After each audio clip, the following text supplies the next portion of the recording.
নজর রাখবো পরবর্তী খবরের দিকে। দুর্নীতিতে জিরো টলারেন্সের কথা বলেছেন মুখ্যমন্ত্রী শুভেন্দু অধিকারী। সেই ডাকে সাড়া দিয়ে গোপনে রাসায়নিক সারের দোকানে হানা রাজ্যের কৃষি মন্ত্রী দুধকুমার মণ্ডলের।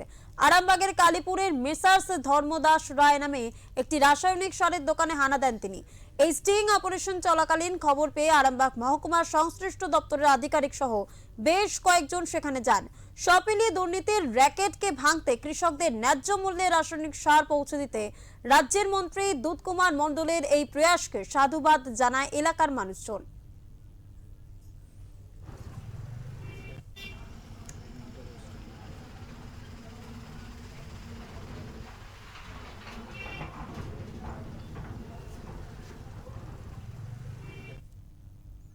এই বিষয়ে আমরা কথা বলবো আমাদের প্রতিনিধি মহেশ্বর চক্রবর্তীর সাথে। মহেশ্বর, জানতে চাইবো, আরামবাগে রাসায়নিক সারের দোকানে দুর্নীতির অভিযোগ উঠছে এবং ঘটনাস্থল পরিদর্শনে রাজ্যের মন্ত্রী দুধকুমার মণ্ডল, কি আপডেট রয়েছে? একেবারেই সৌমি, আরামবাগে একেবারে মন্ত্রী দুধকুমার মণ্ডল, কৃষিমন্ত্রী, রাজ্যের কৃষিমন্ত্রী দুধকুমার মণ্ডল সিনেমার কায়দায় স্টিং অপারেশন করলেন। কোনো পুলিশকে জানাননি, কোনো আমলাকে জানাননি, একেবারে সরাসরি কৃষকদের স্বার্থে উনি দোকানে পৌঁছে যান, সারের দোকানে, এবং সেই সারের দোকানে তিনি ভিজিট করেন এবং সমস্ত রেজিস্টার খাতা থেকে শুরু করে দেখানোর জন্য বলেন, কিন্তু ওই ব্যবসায়ী রেজিস্টার খাতা দেখাতে পারেননি। আমরা যেটা জানতে পেরেছি, উনি হচ্ছে হোলসেলারের একজন ডিলার ছিলেন, কিন্তু তিনি খুচরো মার্কেটে বিক্রি করছেন। তার বিরুদ্ধে ভয়ঙ্কর অভিযোগ, পশ্চিমবঙ্গ সরকারি ভর্তুকিযুক্ত ইউরিয়া সারের দাম প্রতি বস্তায় 45 টাকা থেকে 50 কেজি, প্রায় 266 থেকে 268 টাকা নির্ধারিত মূল্য হওয়ার কথা, কিন্তু খুচরো বাজারে প্রতি কেজি ইউরিয়ার দাম 5 থেকে 6 টাকা, কিন্তু তিনি বিক্রি করছেন 420 টাকা। এই সার তিনি বিক্রি করছেন প্রতি বস্তা 420 টাকা। কৃষকদের একেবারেই সর্বশান্ত করে দিচ্ছেন।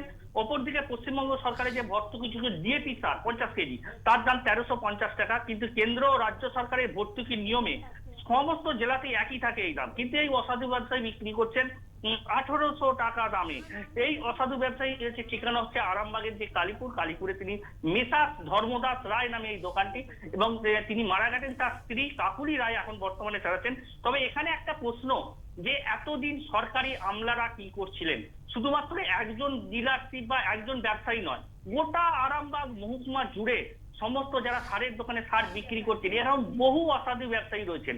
বর্তমান সরকারের কাছে কৃষকদের দাবি যে এই অসাধু ব্যবসায়ী যারা সার বিক্রি করছে তাদের বিরুদ্ধে কঠোর ব্যবস্থা নেওয়া হোক, এবং ন্যায্য মূল্যে সার যাতে কৃষকরা পায় সেটাও কিন্তু দেখার জন্য তারা বারবার দাবি তুলেছেন। এবং এই দাবি বা এই অভিযোগের ভিত্তিতে দুধকুমার মণ্ডল রাজ্যের মন্ত্রী তিনি স্টিং অপারেশন করেন।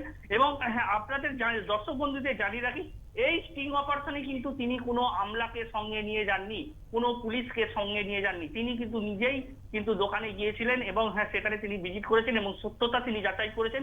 কৃষকদের যে অভিযোগ, সেই অভিযোগের যে ভিত্তি আছে তিনি পরিদর্শন করেন এবং তা দেখেন। এর সঙ্গে পাশাপাশি আরেকটু আরো তথ্য দিয়ে রাখি, যে এই হোলসেলার দোকানে যে লাইসেন্স তিনি কিন্তু খোলা বাজারে বিক্রি করছেন, ডিলারশিপ লাইসেন্স ছিল, তার কোনো রেজিস্টার নেই, তার গোডাউনে কত বস্তা সার আছে তার কোনো তথ্য নেই। তিনি নাকি কোনো এক ব্যবসায়ীর কাছ থেকে ট্রলি করে মাল আনেন এবং খুচরো যে কৃষকদের কাছে বিক্রি করেন নির্ধারিত মূল্যে, এবং বহু টাকা তিনি এখান থেকে প্রফিট করছেন। এবং তার বক্তব্য যে আমি আমার দোকান বন্ধের মুখে, তাই তিনি এই কাজ করছেন। খুব তাড়াতাড়ি তিনি এই দোকান বন্ধ করে দেবেন। আসলে এই চিত্রটা শুধুমাত্র আরামবাগের কালীপুর এলাকার নয়, গোটা রাজ্যের ব্যাপী দেখা যাচ্ছে, এবং পাশাপাশি আরামবাগ মহকুমাতে দেখা যাচ্ছে। কারণ এই বর্ষার মরশুমে আমন ধানের চাষ, কৃষকরা কিন্তু বাধ্য হয়ে সার কিনছেন, তাদের সার কিনতেই হবে, চাষ করতেই হবে। এই আসলে দীর্ঘ 15 বছর ধরে সারা পশ্চিমবঙ্গ জুড়ে তৃণমূল সরকারের আমলে একটা দুর্নীতি র্যাকেট চলেছিল বলে অভিযোগ। সেই অভিযোগে সরকারি আমলারা কিন্তু যুক্ত আছেন। আমি কিন্তু সরকারি আমলাদের সরাসরি প্রশ্ন করেছিলাম যে আপনারা এতদিন কেন কৃষকদের স্বার্থে ভিজিট করেননি বা আইনত ব্যবস্থা গ্রহণ করেনি? আজ মন্ত্রী এসেছে বলে, দুধকুমার মণ্ডল এসেছেন বলে আপনারা ছুটে এসেছেন, তাও খবর পেয়ে এসেছেন, আপনাদের খবর দেওয়া হয়নি। আপনারা কেন এই কাজ করছেন? তিনি কিন্তু সেই উত্তরে কোনো উত্তর দিতে পারেননি, এবং কৃষকদের ঘাড়ে দোষ চাপিয়েছেন, কারণ কৃষকরা নাকি ক্যাশ মেমো ছাড়া কিনছে এবং কিনতে সম্মতি দিচ্ছেন। এই যে সাফাই সরকারি আমলার, আমাদের কৃষকদের যে দাবি, এই সমস্ত দুর্নীতিগ্রস্ত যে সমস্ত সরকারি আমলা রয়েছে তাদের বিরুদ্ধে কঠোর ব্যবস্থা নেওয়া।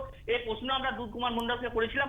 মন্ত্রী কিন্তু বলেছেন যে আমরা বর্তমান যে রাজ্য সরকার, নতুন সরকার এসেছে, সেই সরকার কিন্তু কৃষকদের স্বার্থে যাতে ন্যায্য এমআরপি মূল্যে তারা সার পায় তার ব্যবস্থা করব, এবং এর সঙ্গে যে সমস্ত আমলা জড়িত এবং তার বিরুদ্ধেও ব্যবস্থা গ্রহণ করাবে। সবই একেবারে ধন্যবাদ মহেশ্বর তোমাকে।